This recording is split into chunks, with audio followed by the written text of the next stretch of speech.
Video game music is a versatile medium in which there are many different approaches to creating effective music that complements its respective gameplay. Of those approaches, procedurally generative music is one that has piqued the interest of many a game designer over the years. But what is generative and non-linear music? What draws game designers to it, and why has it started to gain popularity in the last few years? What makes good generative music? Well, through examining examples of its use to various degrees of success across the history of video games, I seek to answer all of these questions and more. But first, if you find yourself enjoying the video and want to see more like this, do let me know by liking the video and subscribe so you don't miss any future uploads. Right out the gate, I just want to confirm that when I say generative music, I do not mean music that has been synthesized by generative AI. AI music is such a worrying development in the music industry. It's fortunately not found much footing in video games as of yet, and the question of procedurally generative and non-linear music is, in my opinion, a much more interesting one anyway. Modern generative AI music attempts to fool the listener into believing that the music's been composed by a human being by stealing training data from anywhere that it can. The generative music systems that we're going to be discussing in this video, however, puts focus on musical effects that were designed by humans but are composed in real time as you play. They exist to complement both the game's mechanics and any other pre-composed sound design. Well, except for our first example, but don't worry, we'll get to why that is later. So to begin, let's first clarify the definitions of linear and non-linear music. Linear music is simply what is considered the standard for most musical art forms. It starts at the beginning and ends at the end, with no external factors affecting how it does so. This is an orchestra performing a symphony as written, listening to an album on Spotify, or starting a boss fight that has a consistent looping soundtrack. On the other hand, non-linear music requires a bit more explaining. There are two main ways to expand upon music non-linearly, as explored in this article by Plu and Pasquier, which was the foundation of my research for this video. One of those is called adaptive music, a method that responds to the game's state through various means. Adaptive music directly connects musical features to game variables. These features can include adding or removing instrumental layers, changing the tempo, adding or removing processing,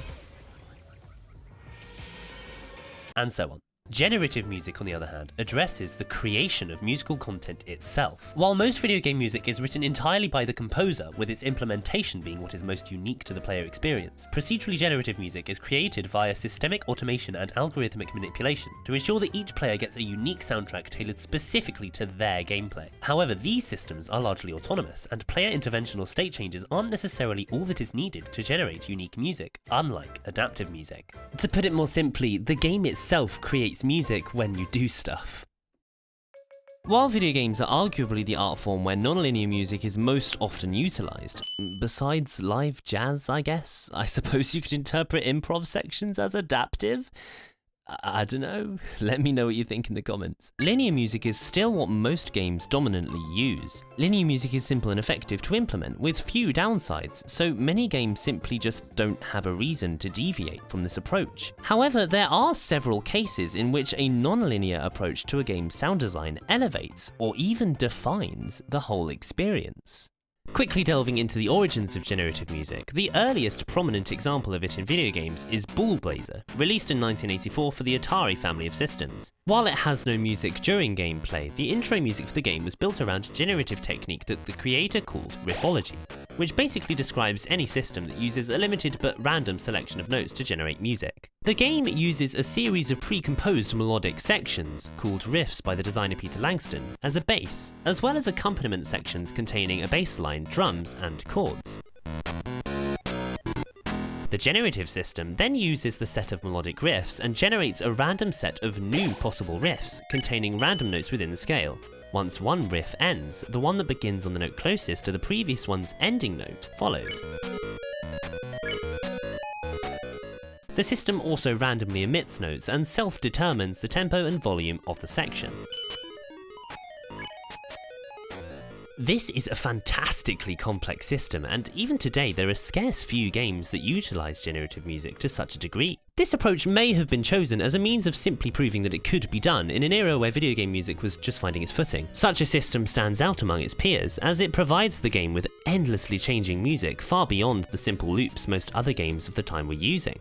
It is, however, completely standalone from the actual gameplay, as video game music became more intricate and less restricted by hardware limitations, which is not to say that retro game music is in any way inferior to modern video game music inherently. Future examples of generative music make use of it as a creative decision tied to the gameplay, rather than what could be suggested as a means of surpassing the limitations imposed on the music by its hardware. For example, Super Mario Galaxy is a game that uniquely blends features of both non-linear adaptive music and generative music on top of its largely linear score. As previously shown, the music reacts and adapts to changes in game state, but as well as this, it utilises a generative system that creates various sound effects that work in tandem with a linear score. These include, but are not limited to, entering a launch star, making coins appear, and hovering over galaxies on the menu. The system works by mapping out the chords of the linear score and programming the game to play notes that outline that chord as the player interacts with those relevant objects. This even works in the middle of chord changes. This mix of linear and non-linear techniques makes for a very responsive and engaging audio-visual relationship that gives the Galaxy games a very unique musical identity. This approach is not exclusive to Galaxy, however, as other subsequent games in the Mario series have made use of similar chord mapping systems. In these later releases, however, its use cases are often not central to the game's overall sound design, which may indicate its growing familiarity among game designers and the loss of its appeal as a spectacle, since it's no longer a new concept. In my opinion, this is a great thing, as it could be argued that generative music is at its strongest when complementing the gameplay rather than hypothetically taking focus away from it. The developers of Super Mario Galaxy may have been attracted to such musical techniques because it allows for a greater response to player action than other approaches to dynamic music. This sentiment is particularly true of Koizumi, the director of Galaxy. In an Iwata Asks interview about the game, Koizumi likens the experience of controlling Mario to playing a musical instrument. I thought maybe a Mario game is a kind of musical instrument. For example, if someone hands you a Mario game, you can play all kinds of different ways, but a first-time player just walks around and maybe jumps once. That's like playing a single string on a guitar. Then, when you get a little better, you do a wall jump, like playing 2 strings. You play the same song over and over again and get better and better, and in the end, you can use all 6 strings and have more and more fun. The objective of a Mario game is reaching the goal, and each course is in musical terms, like 1 or 2 measures. This game made me realise for the first time that the way we make Mario games is to leave it up to the players how they want to arrange and play the music on their way to the goal. And aside from actions involving items, the character of Mario can basically do whatever he wants from the very start. That's just like a musical instrument. A musical instrument can play any kind of complicated music from the very beginning, but you engage with it at your own pace and then gradually improve. This is such an interesting connection, and it's clear that this philosophy informed the decision to blend the linear score with generative music in order to make the instrument, that is to say Mario, as sonically responsive to the player's inputs as possible. Nintendo was evidently quite proud of this system after Galaxy's release in 2007, as the following year they would go on to release a game whose premise revolved entirely around it. However, this was met with a more mixed reception. Wii Music was released in 2008 for the Nintendo Wii, and was directed by Kazumi Totaka, the only time he's ever directed the development of a game. Its music was created by Kenta Nagata, Toru Minegishi and Mahito Yokota, and it uses a fairly intricate generative system that allows for a decent amount of player expression, though its implementation has encountered a lot of criticism and led to a mixed overall reception to the game. Wii Music has a lot of different modes, with a balance between short minigames and opportunities to experiment with a generative music system. Its main mode is the Jam Session, in which the player picks an instrument to play, chooses a piece, and plays through it. After choosing the amount of players, you're given 6 instrumental parts to choose from. There is a huge variety of instruments in each part, so as players you hold pretty firm control over how the ensemble sounds. You could opt for a standard ensemble, or go for something more avant-garde. When starting the jam, you get a count in, and you're able to bring up a menu with the minus button which tells you when you're meant to play according to the original piece. However, the system generates music whenever you input a note with a Wii Remote, and it's designed to mold the music around whatever the player chooses to do. Similarly to Galaxy, each song has a set chord progression and every part has its own programmed default line. But every time you shake the Wii Remote outside of this default line, it assigns a random note from the active chord to your line instead, though there are ways to manipulate the resulting note to an extent. As well as this, at the end of a jam you're also able to restart and play as another part while it saves your parts from the last session.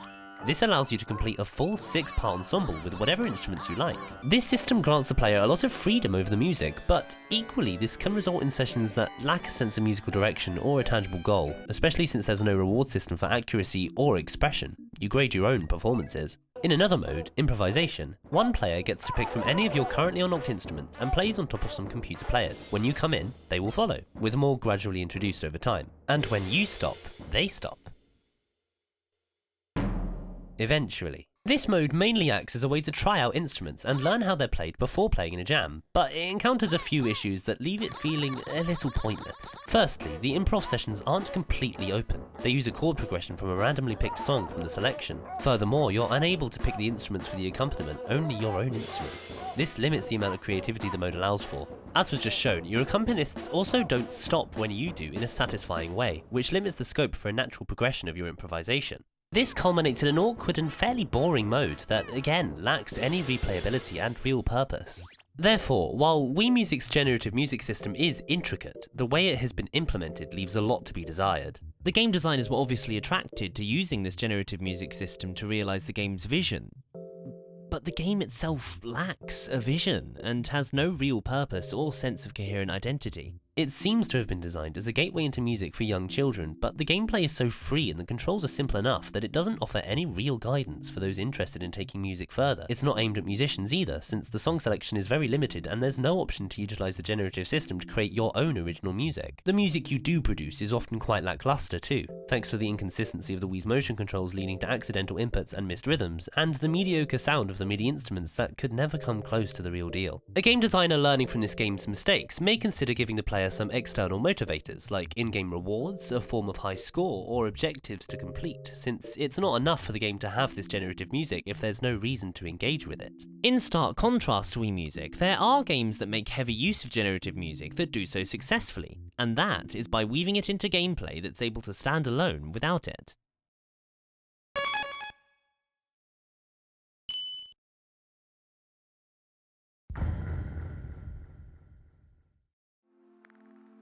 Our final case study, Mini Metro, is a game developed by Dinosaur Polo Club, which involves creating railway lines to connect an ever-growing city. The music for the game is created by Rick Vreeland, and it's an example of a completely procedurally generated soundtrack that complements the game's mechanics incredibly well. In fact, the music in Mini Metro is created through interacting with its gameplay mechanics. Each Metro line is assigned its own note in a chord, and as the trains travel through the line, they generate that line's corresponding pitch. Each new Metro line that the player creates also comes with its own unique rhythm, meaning that each game played will result in unique music. You can choose a number of cities to play in, all of which follow different harmonic progressions and rhythms that fit the environment. As you change things within the city, the sounds and rhythms shift so that they still fit in with the overall sound, and every in-game week the chord changes. It will never be the same progression as a previous game though. Passengers that randomly spawn at your stations trigger new percussive sounds, meaning that as the city gets busier, there are increasingly frequent and varied sounds that all fit together. Something that makes the music of Mini Metro so effective is actually the game's visual design. It has a minimalist visual style, with the stations being represented by shapes and the passengers that travel to those stations being represented by the same corresponding shape. The music reflects this through its own minimalist traits, such as the fact that it lacks a defined melody, for example, leading to a stylistic coherence between the audio and the visuals. A further reason that the music is so effective is that it gives the player a sense of scale. As your metro grows, so does the music, which heightens the tension that the player experiences as the stations get busier. The game gets musically more interesting to ensure the player stays engaged. In addition to this, once a station begins to overcrowd, a ticking sound is added into the texture, which further heightens the tension, and as more goes on around you, it becomes harder to maintain the city. Now, while the music of Mini Metro is very popular, and it's generally considered to be a perfect fit for the game, one of the issues that procedurally generated music like this encounters is that it's difficult to preserve, though there have been attempts. For example, composer Max Duggan released an EP titled Reflections of Mini Metro, which aimed to recreate the feel of the game's music by using the same collection of sounds. While this EP evokes a similar atmosphere to the music heard in-game, because of the fact that the musical development relies on how the player interacts with the game, be that through expanding the metro lines, pausing the game, new stations appearing, or speeding up time for example, it's virtually impossible to preserve this experience authentically through a purely oral approach. So with that in mind, what are the overall benefits and drawbacks of using generative music in video games? Video games often have many hours of gameplay that need to be filled with music, which can be an expensive process. One reason that game designers may opt for a generative music system is that it will be able to create large quantities of music for a much cheaper price per minute than hiring a composer to create a similar amount of linear music. As we previously explored in Super Mario Galaxy, another benefit is that it can complement other more linear approaches by making the game feel more responsive to the player's actions. This can act as a sort of cognitive immersion, the sounds blending into the background music to grant the player feedback without standing out too much and taking the player's attention. A further reason that game designers are drawn to using generative music is the unique experience that is provided for each player. The creation of generative music can be described as rendering something that is constantly unique, which brings an element of excitement to playing a game, as you know that the music will sound different each time, and it adds another element to take notice of. Not only is this experience exciting, but as new music is constantly being put together as you play, you're also less likely to get tired of it. Generative music also provides a sort of spectacle that can attract new people to the game. In the case of Mini Metro especially, its effective music has been studied to the extent that people who would have otherwise never played the game have been drawn towards it as a result. On the flip side though, there are some pretty major cons. For example, using generative music can be unreliable, as it's difficult to create music that both sounds good and isn't overly repetitive. As noted in the example of Wii Music, it can be tricky to put an end to a piece if it's designed to loop infinitely, and therefore the endings can feel very abrupt at times. Mini Metro is proof that it can be done though, as the ticking sounds act as an effective build-up to you losing the game, after which all the instrumental layers drop out in a satisfyingly conclusive way. Preservation is also a concern, as the ability the music has to transcend its game and become iconic on its own could potentially be limited due to the nature of its creation.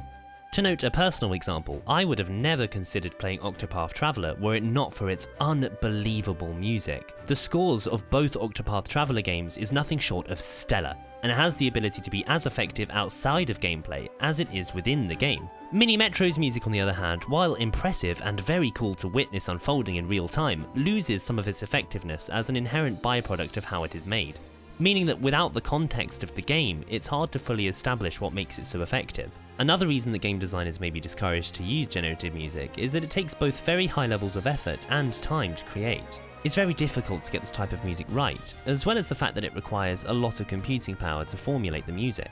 However, this is beginning to become less of a problem due to advances in technology, and as a result, generative music is becoming more popular.